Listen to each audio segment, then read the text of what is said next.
2026년도 새해가 시작되었고 오늘은 첫 주일입니다. 여러분, 오늘 우리는 첫 단추를 어떻게 해야 되죠? 잘 껴야 되죠. 안에서부터 잘 껴야, 첫 단추를 잘 껴야지 좋은 거죠. 그래서 오늘 이 첫 주를, 첫 시간을 우리가 잘 끼기를 원하는데, 뭔가 주님이 하셨던 시작에 대한 메시지를 가지고 기도하다가 준비하다가 오늘 이 팔복의 메시지를 다시 한번 들고 나왔습니다. 이유는 2026년도 새해에는 좀 더 새롭게, 여러분 기대가 되십니까? 주여, 이 정도 가지고는 안 돼요. 여러분 기대가 되십니까? 2026년도는 반드시 2025년도와 달라야 합니다. 달라야 합니다. 믿는 자들은, 믿음의 사람들은 어제와 오늘이 달라야 되고 작년과 새해가 달라야 합니다. 이유는 뭐죠? 바로 우리가 믿는 예수 그리스도가 우리를 매년 거룩과 성화로 우리를 변화시키시기 때문이라는 것입니다. 이유는 무엇입니까? 우리가 주일마다 또 성경 공부로 또 하나님 허락하신 특별한 말씀대로 말씀의 사람으로 말씀의 열매가 맺히는 자는 반드시 변화해야 됩니다. 할렐루야. 그래서 저와 여러분들은 2026년 오늘 첫 주에 이 시작할 때에 이 시작의 끈을 잘 끊고 나갈 수 있기를 바랍니다. 그래서 아름다운 2026년도 송구영신 예배 때 우리 안에 간증과 우리 안에 많은 하나님 주신 은혜를 향한 감사의 눈물과 감사를 향한 기쁨이 있기를 주님의 이름으로 축복합니다. 축복합니다. 자, 오늘 본문 말씀 같이 보도록 하겠습니다. 마태복음 5장 1절에서 10절 말씀입니다. 1절부터 한 절씩 교독하도록 하겠습니다. 예수께서 무리를 보시고 산에 올라가 앉으시니 제자들이 나아온지라. 심령이 가난한 자는 복이 있나니 천국이 그들의 것이며,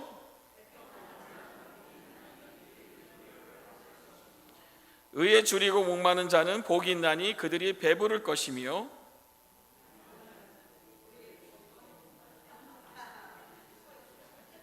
제가 5절 빼먹었나요? 다시 합니다. 온유한 자는 복이 있나니 그들이 땅을 기업으로 받을 것이며,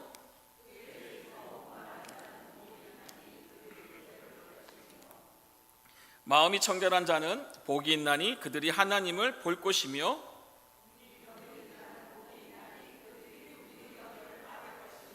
화평하게 하는 자는 복이 있나니 그들이 하나님의 아들이라 일컬음을 받을 것이며, 의를 위하여 박해를 받는 자는 복이 있나니 천국이 그들의 것임이니라. 아멘.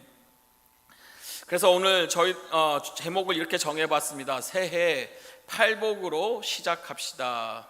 팔복, 복의 기준을 다시 정의하다. 우리가 생각하는 복은 무엇일까요? 새해 복 많이 받으세요. 그 단어 안에, 그 인사 안에는요, 우리가 너무나 일상적으로 또 때로는 생각 없이 할 수 있는 말이지만, 자연스럽게 나누는 이야기지만, 그 안에는 우리의 생각이, 우리의 모습이 담아 있다라는 것입니다.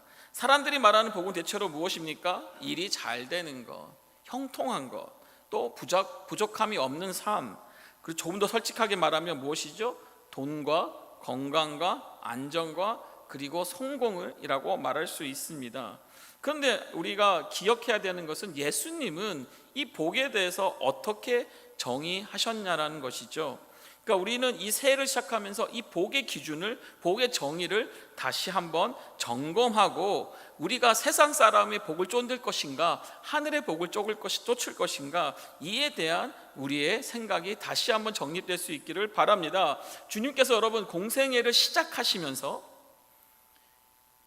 가장 먼저 가르치신 말씀이 여러분 무엇인지 아시나요? 그것이 바로 팔복이었습니다. 저는 거기서 특별함을 보았습니다. 왜요? 제자로서의 삶, 예배는 어떻게 되어야 되는지, 성도의 삶은 어떠해야 되는지, 아니면 하나님 나라는 무엇인지, 여러 가지 주님께서 가르칠 수 있는 것이 많은데, 주님은 시작을 뭘로 하셨다고요? 바로 팔복의 메시지를 가지고 시작하셨다라는 것이죠.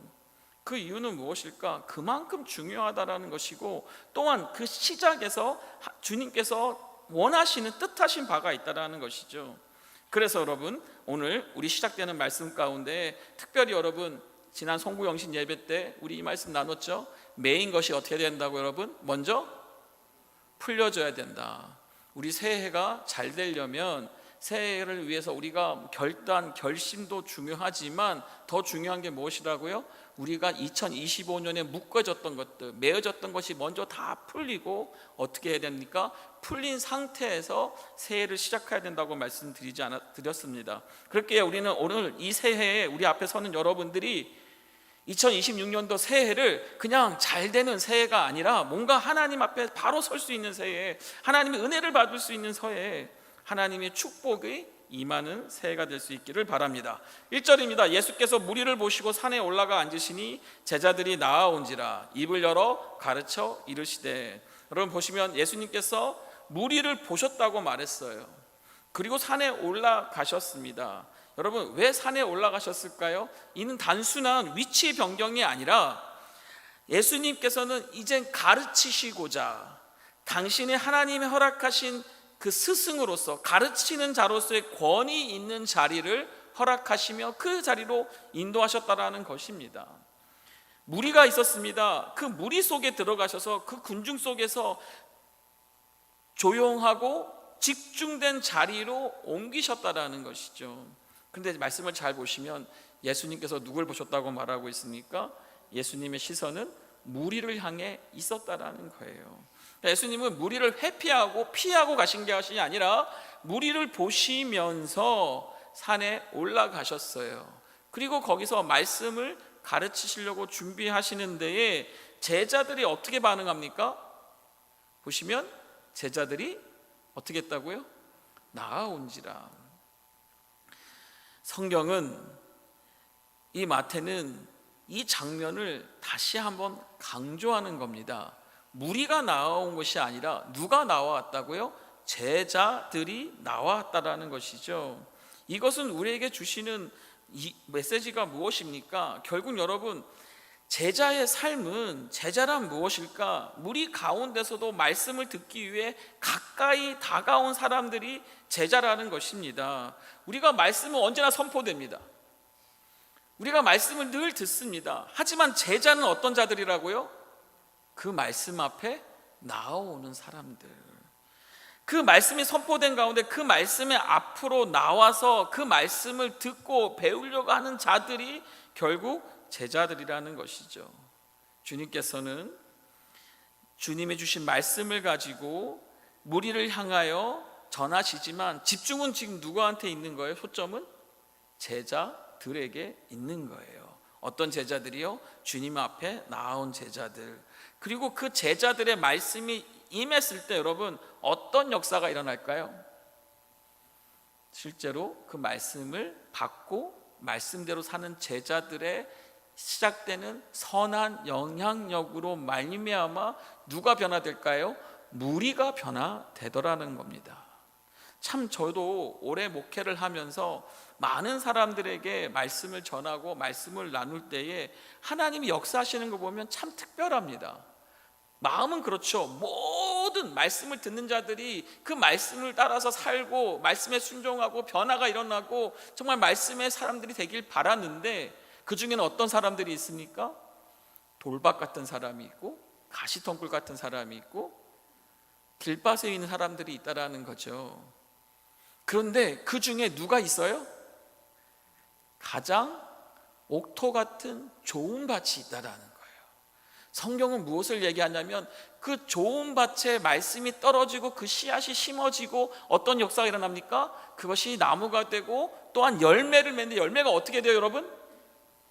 기억나시나요? 30배, 60배, 100배의 결실을 맺더라는 거죠.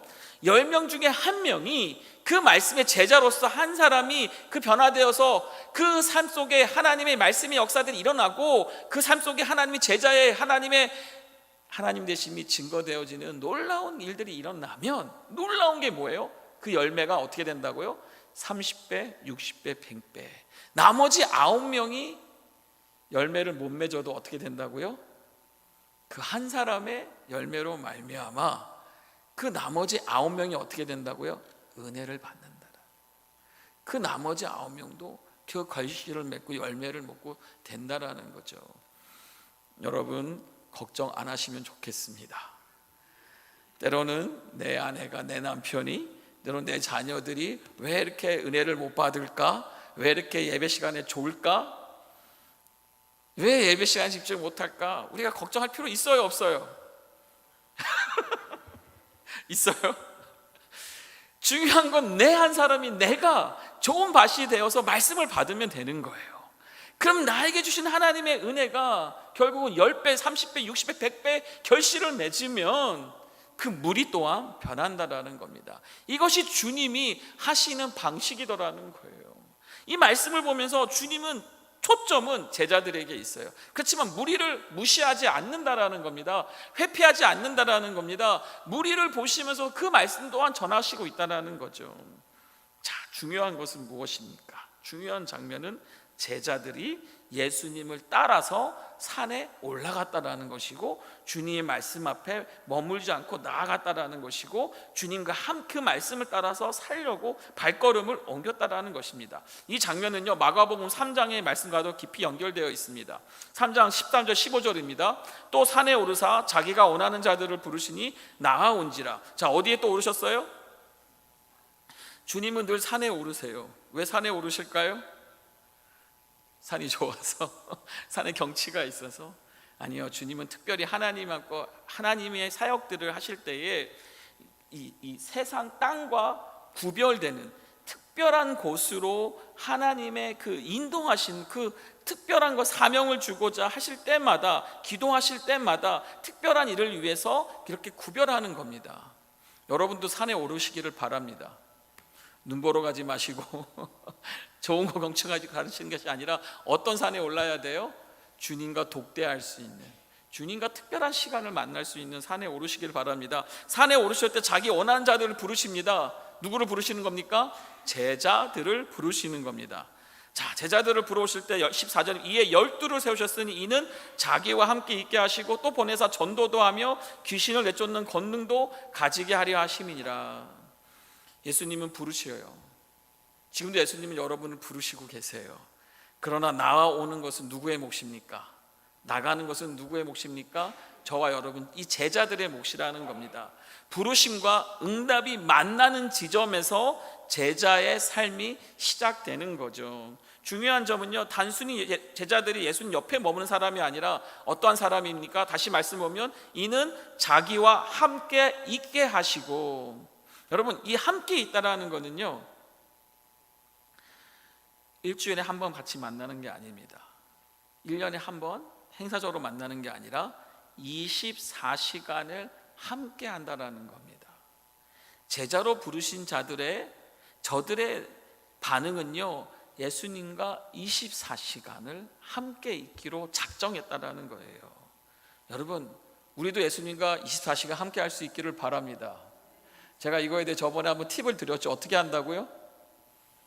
아니, 목사님, 어떻게 24시간, 잠자는 시간 어떻게 24시간 같이 할 수 있습니까? 할 수 있어요, 없어요? 성령으로 함께 하시는 주님이, 우리가 주님을, 성령님을 리젝트하지, 거절하지 않고 늘 찾으면 24시간, 잠잘 때에도, 잠자기 전에 어떻게 하라고 여러분?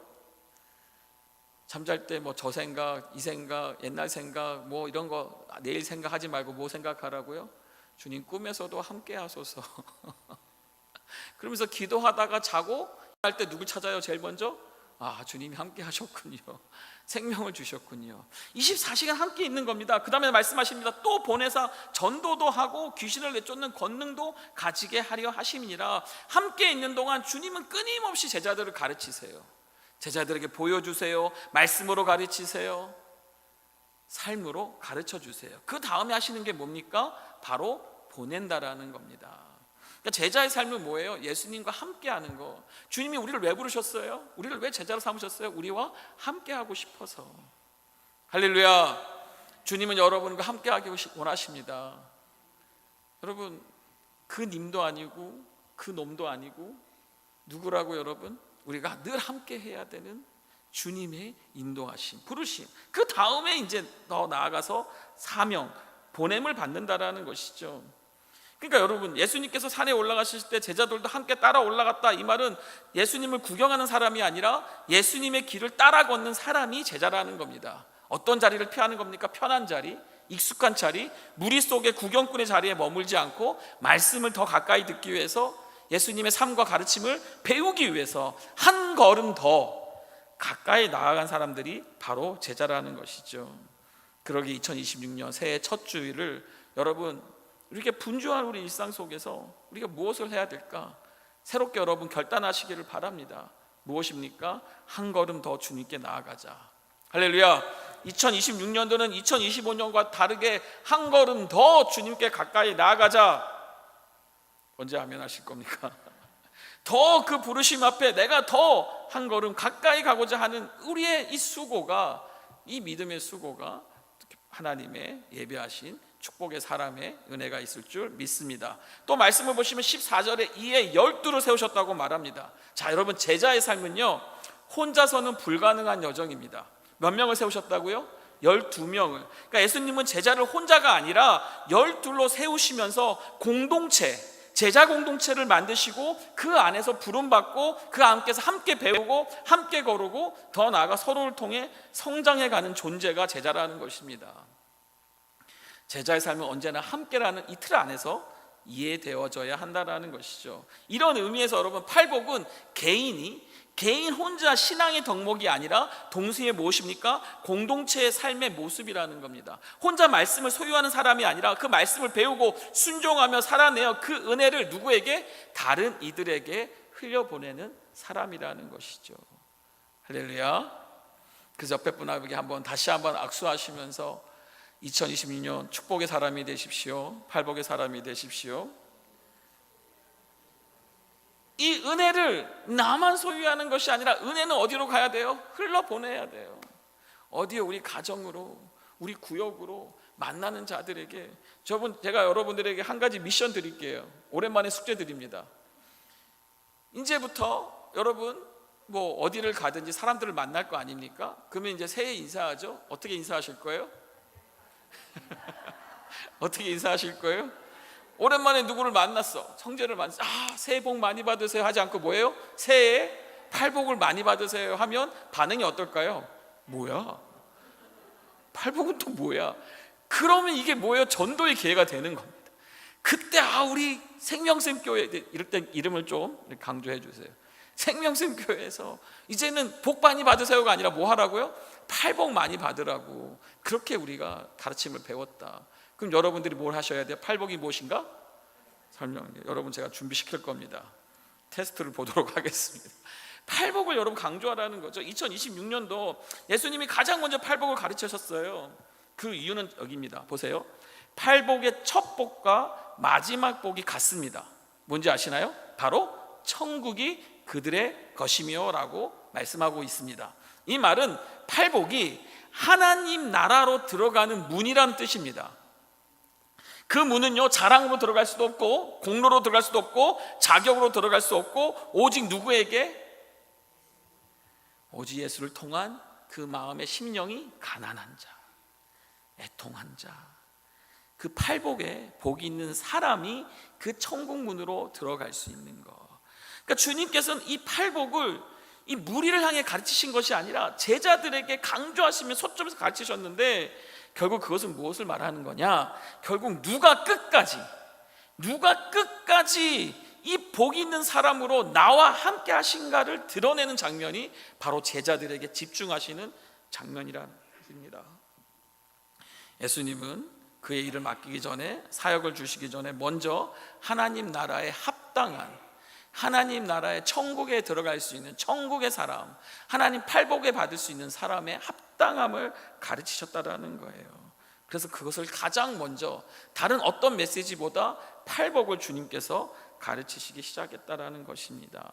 우리 모두 이런 참된 제자의 삶이 되기를 바랍니다. 우리 모두 이 팔복의 사람이 되시기를 바랍니다. 그럼 첫 번째, 어떠한 복입니까? 심령이 가난한 자의 복이라는 것입니다. 3절, 심령이 가난한 자는 복이 있나니 천국이 그들의 것이며. 예수님께서 가장 먼저 선포하신 복은 이 심령이 가난한 자라는 겁니다. 이 심령이 가난한 자가 복이 있다라는 겁니다. 여러분, 가난이라는 단어를 좋아하십니까? 아무도 안 좋아하실 거예요. 가난 그러면 너무 부정적인 의미입니다. 의미를 가지고 있죠. 결핍과 실패와 부족함, 이 부정적인 의미를 가지고 있어요. 그래서 사람들은 어떻게든지 가난해지지 않으려고 애씁니다. 그런데 예수님은 놀랍게도 이 가난에 대한 단어를 쓰시면서 가난한 심령이 복이 있다라고 말씀하시는 거예요. 왜 이렇게 말씀하실까요? 여기서 가난이라는 것은 이 물질의 부족을 말하는 것이 아니라 가난한 무엇이요?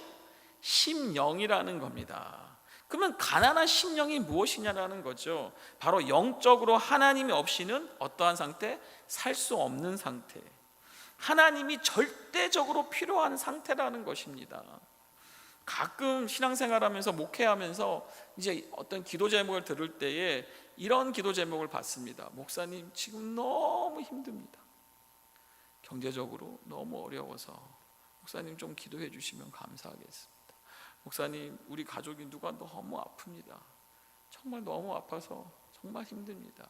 목사님 기도해 주세요. 목사님, 우리 자녀들이 지금 너무 이렇게 신앙생활도 안 하고 너무 힘들게 합니다. 지금 이 외에도 여러분 건강을 잃어서 또 정말 입에 담을 수 없는 어려움들을 가지면서 기도를 부탁합니다.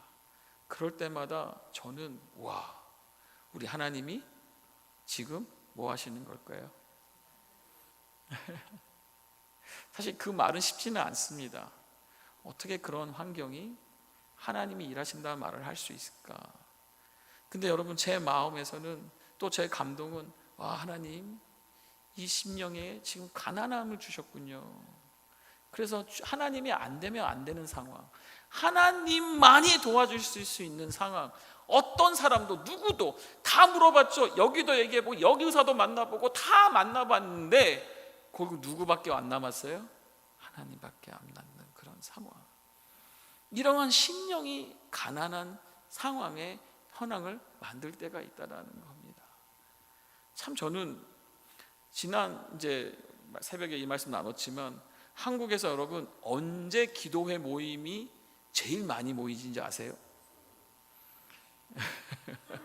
수능 대학 시험이 다가오면 교회마다 기도하는 엄마들이, 아빠들이, 할머니들이, 할아버지들이 막 모여서 정작 본인들은 기도 안 해.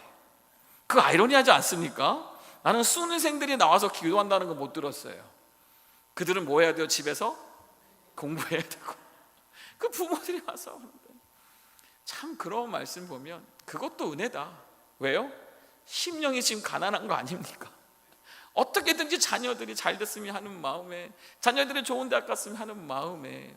근데 더 중요한 건 뭐냐 여러분, 어떠한 환경뿐만 아니라, 여러분 잘 들으세요, 어떠한 환경뿐만 아니라 내 안에 내 스스로가 나를 잘 안다면, 나의 자신이 나에 대한 하나님의 데피니 정의를 안다면 우리는 심령이 가난해질 수밖에 없다라는 겁니다.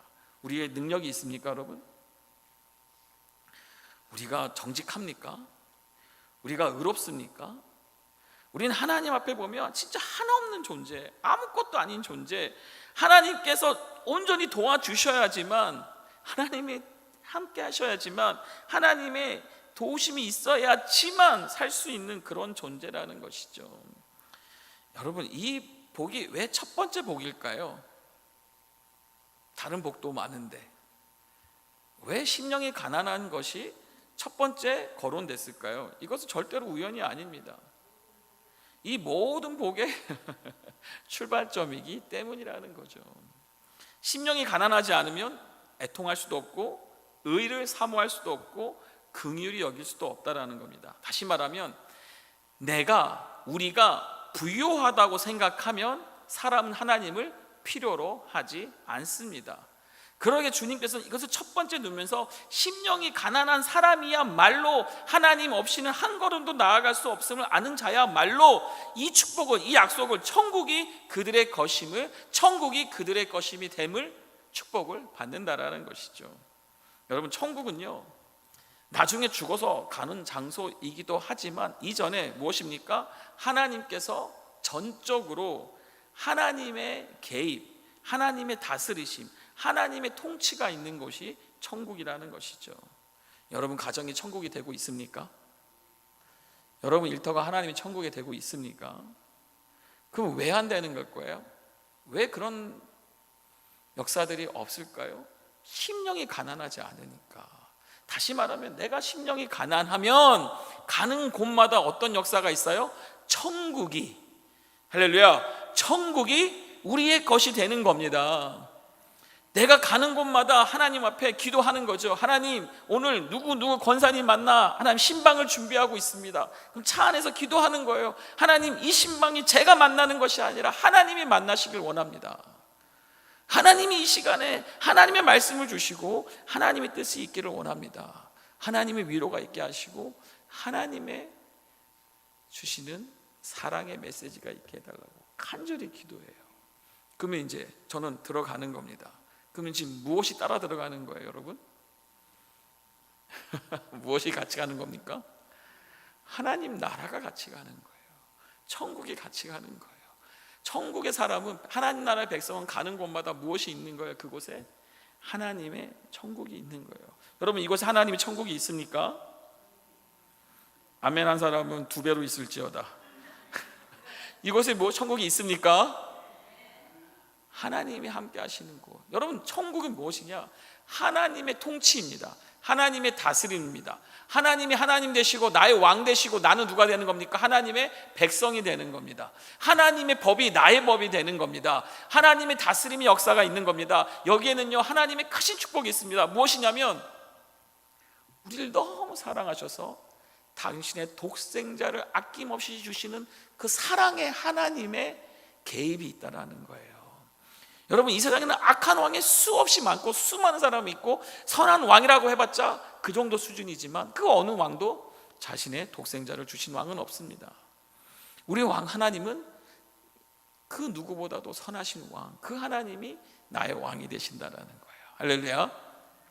그 하나님의 통치하심, 개입하심, 역사하심, 인도하심, 에베네스 도우심, 다음에 또 여호와 이레 준비하신 하나님, 여호와 니시 승리케 하신 하나님, 이 하나님이 나라가 통치가 우리 가운데 있다라는 거예요. 이것이 과연 무슨 축복입니까? 최고의 축복이라는 겁니다. 최고의 축복입니다.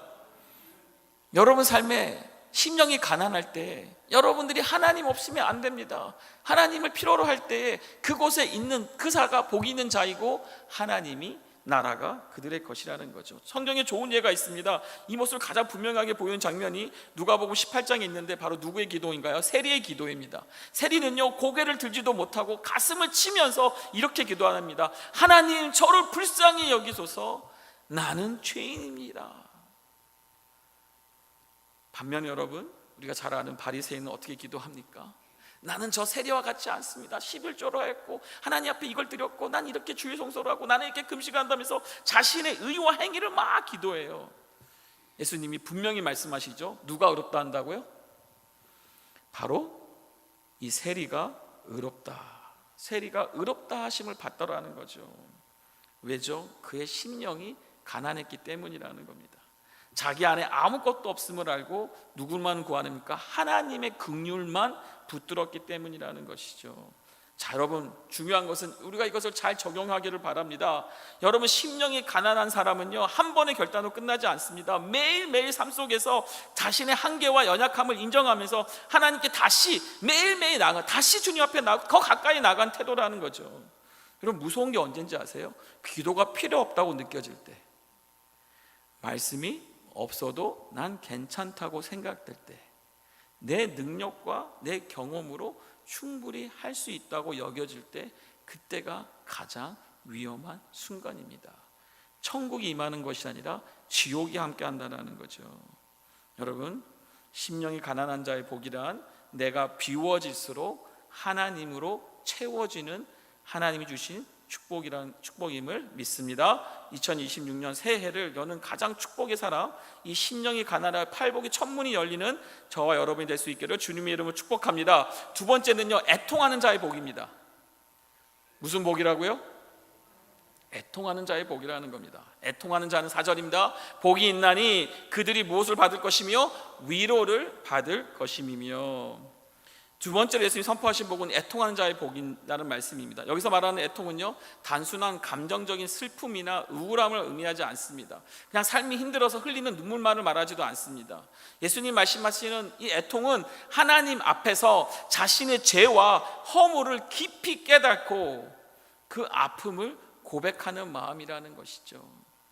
자기 자신을 합리화하지 않고 변명하지 않고 있는 모습 그대로 하나님 앞에 가보니 그 아픔, 내가 얼마나 죄악됨이 내가 하나님 보시기에 얼마나 추악하고 더러운지를 아는 그 아픔과 고통 속에서 나오는 고백의 영적인 슬픔이라는 것이죠. 결국 여러분, 애통은 회개의 자리입니다. 심령이 가난한 사람은 결국에는 애통할 수밖에 없습니다. 자기 안의 연약함과 죄를 보기 시작하면 그것이 고통스럽기 때문이라는 거죠. 애통은요, 죄를 가볍게 여기지 않는 마음이고 하나님 관계가 깨어졌음을 슬퍼하는 태도라는 겁니다. 또한 여러분, 이 애통은요, 나만을 위한 것이 아닙니다. 나의 죄를 위해 애통하고 더 나아가 내 이웃과 이 지역과 다음 세대와 이 세상을 보면서 함께 아파하는 마음이라는 것이죠. 여러분, 이러한 아픔의 애통의 마음이 있으신가요? 여러분, 그런 애통의 눈물이 있으십니까? 여러분, 하나님이 이 세상을 보실 때 어떠한 지금 마음이실까요? 아마도 하나님도 애통하는 마음이 아니실까요? 교회에 늘 이렇게 말씀을 전하고 또 말씀을 마치고 내려가면 왜 그런지 모르지만 저 안에는 이렇게 애통함이 계속 있습니다. 성도를 향한 애통하는 마음, 우리 학생들을 향한 애통하는 마음, 지금 교회를 향한 애통하는 마음, 더 나아가 우리 교회뿐만 아니라 현재 이 미국이라는 곳에 어떠한 일들이 벌어지고 있는지를 들을 때마다 애통하는 마음. 제가 지난번 그 말씀 드렸죠. 이제 신학교가 정말로 클로징을 하고 있습니다. 이유는 신학생들이 없습니다. 찾아오는 학생도 없고 또 그 학생들을 케어할 수 있는 신학교도 사라지고 있습니다. 그런 것이 현실이 돼가고 있습니다. 이 시대가 어떤 모습입니까? 바로 사사시대의 모습이죠.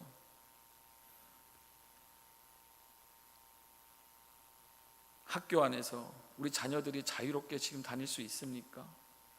제가 30대, 40대 어린아이 부모들 만나면 다 똑같은 고민합니다. 퍼블릭 스쿨 어떻게 보내야 되나요?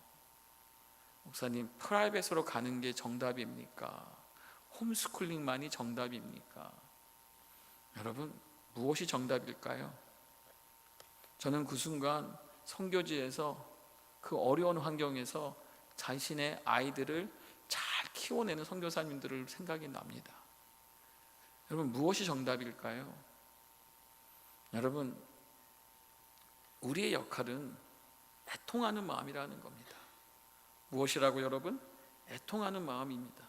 우리가 애통할 때에 하나님의 복이 임하는 거예요. 어떤 복이 임합니까? 하나님의 위로가 있다라는 것이죠. 여러분, 애통 속에는 하나님의 계획이 있다라는 걸 여러분 꼭 아시기를 바랍니다. 믿으시기를 바랍니다. 애통 속에 하나님이 예비하신 계획이 있다라는 것입니다. 여러분, 다윗의 인생에는요, 깊은 애통의 순간이 있었습니다. 자신이 사랑했던 아들 압살롬의 죽음을 맞이했을 때 그의 애통은 단순한 상실의 슬픔을 넘어섰습니다. 그리고 그 사건 속에서 다윗은 무엇을 보았냐? 자신의 죄를 보았다라는 겁니다. 압살롬의 죽음을 통해 자신의 죄와 허물을 보았다라는 거예요. 자신의 잘못된 선택이 어떠한 결과를 가져왔는지를 깊이 깨닫는 과정이 되었다라는 거예요.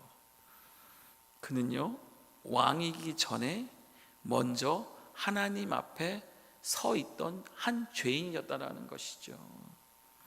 그 애통은 다윗을 무너뜨리기 위한 것이 아니라 그로 하여금 다시 하나님께로. 그 상황이, 그 애통함이, 그 순간이 결국은 다윗으로 하여금 다시 하나님께로 이끄는 은혜의 통로가 되었다라는 것입니다. 우린 종종 여러분 사람의 위로를 받기 위해서 이것저것 헤매면서 살아갑니다. 인정을 받고 싶고 공감을 받고 싶고 위로를 구걸하듯이 찾아다닙니다. 그러나 하나님은요, 먼저 우리 안에 무엇이 죽어져야 되는 겁니까? 내 안에 있는 죄악됨이, 나의 죄스러움이, 나의 자아가 죽어져야 하는 거죠. 자기 자신 때문에 애통하게 하심으로, 나의 어려움을 애통하게 하심으로 하나님의 위로를 받게 하시기를 원하신다라는 거예요. 여러분, 환경이 원수처럼 느껴질 때조차도 그 자리에는요, 우리로 하여금 애통하게 하시는 하나님의 깊은 계획이 숨어 있다라는 것이죠. 하나님의 위로는요, 애통의 깊이만큼 임하게 되어 있습니다. 예수님은 분명히 약속하셨습니다. 그들이 위로를 받을 것이며, 위로는 사람이 주는 말로 끝나는 위로가 아닙니다. 상황이 즉시 바뀌는 위로가 아닙니다. 위로는요, 죄를 고백한 자에게 주시는 용서의 위로라는 거예요. 상처 입은 심령에 부어주시는 하나님의 임재와 하나님이 함께 하시는 성령의 위로라는 겁니다. 우리가 애통할수록 하나님의 위로는 더 깊어지는 것이고, 그 이유는 무엇입니까? 그 위로는 십자가에서부터 흘러나오기 때문이라는 겁니다.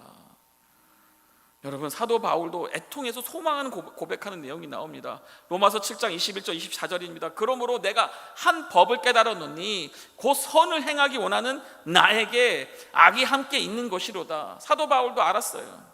무엇을요? 내 안에 성령에 따라 순종하며 선을 행하기 원하는 내가 있는가 하면 또 무엇이 있다고요? 그 안에 악이 함께 있다라는 겁니다.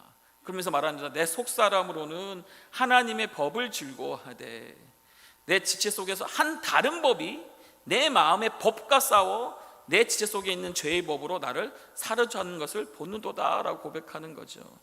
그러면서 두 법이 싸우는 거예요. 두 안에 있는 다름이 싸우는 거예요. 선한 법과 악한 법이 싸우는 거예요. 여러분, 사도 바울은 어떤 사람이었습니까? 능력의 사도 아니었습니까? 가는 곳마다 어떻게 보면 예수님 제자들보다 더 하나님의 뜻을 그대로 순종하여 이방 나라를 향하여서 이 복음이 땅끝까지 이루라고 하는 예수님의 명령의 말씀에 순종하여 그것을 순종하고자 했다 보면 누구보다도 하나님 말씀에 순종하려고 했던 자 아닙니까?